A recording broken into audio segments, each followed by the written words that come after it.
Hi guys, welcome back to my channel. In today's video we're going to be looking at how I care for my tarantulas throughout the winter.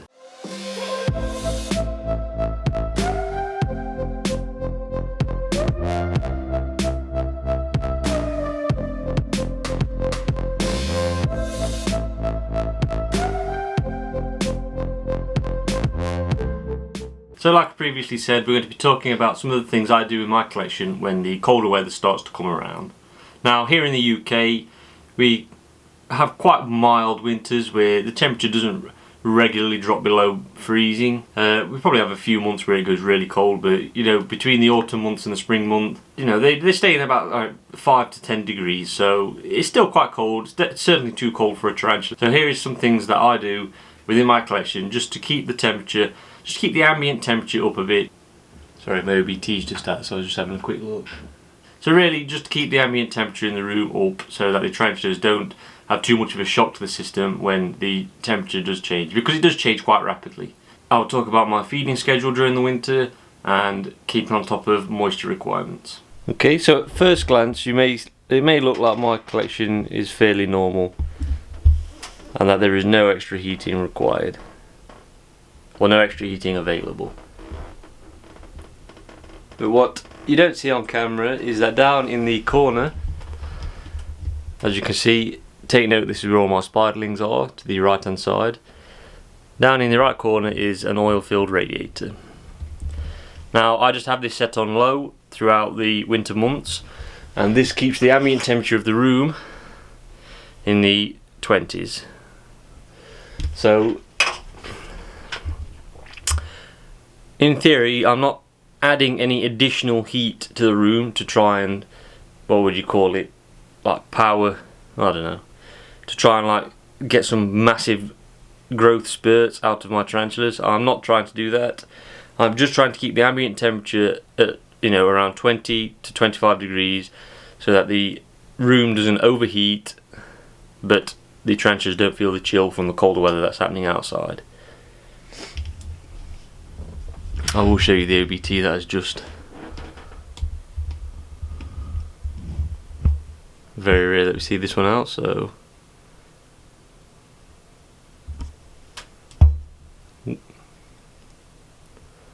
absolutely fascinating.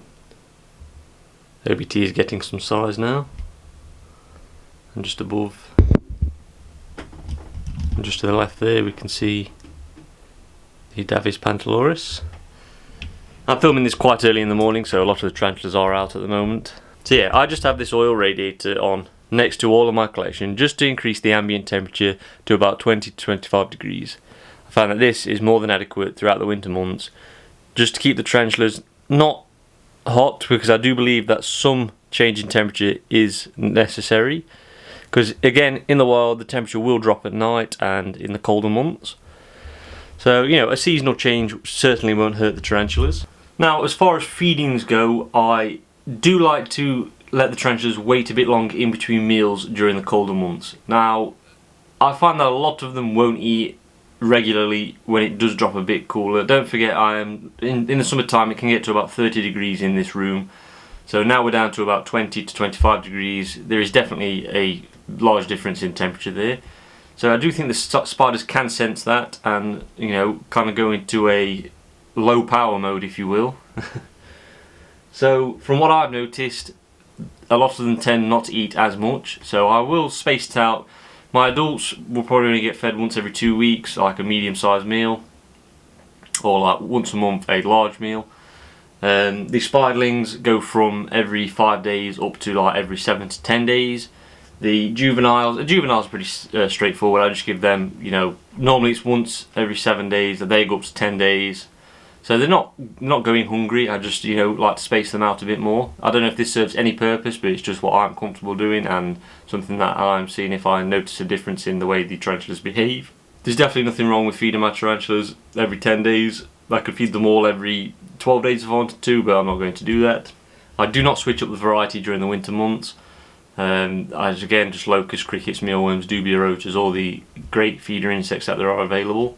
Now, this is the most important part about the winter side of this collection. Because we have got the oil radiator on pumping a lot of heat out, and it does get quite warm in here sometimes if it doesn't turn off exactly when it's supposed to. The air in here can be quite dry, so it is very important to keep on top of your hydration levels when it comes to spiderlings. When you have an enclosure this big with a moisture dependent species inside, I mean, it can take hours just for this to dry out. It does not take long at all. So every day in the morning I will come in, check the tarantulas. If I see an enclosure that looks very dry and arid, I will straight away put some water in using the pipette, because at the end of the day, no tarantula should like dry out because you forgot to put water in. This is the Heterothelly gabonensis, by the way. Has molted a couple of times. With larger enclosures it's not as bad. I mean, there's just a lot more to keep the moisture in there. If your enclosures don't have a lot of ventilation, then the moisture tends to stay in there. I never recommend that anyway. Always give your tarantula plenty of ventilations. But definitely, moisture dependent spiderlings need to be at the top of your list when it comes to providing extra heat into your tarantula room. Now, there's been a couple of ways I've been toying with about providing heat for the tarantula before I got the oil radiator. One of them was to build a large wooden frame to go at the back of the tarantula shelf, and then have a large heat mat going through, but this just took too many sockets and too much effort to put together, just to have the infrared heat from the mats, heating the ones at the back and then probably not reaching the ones at the front.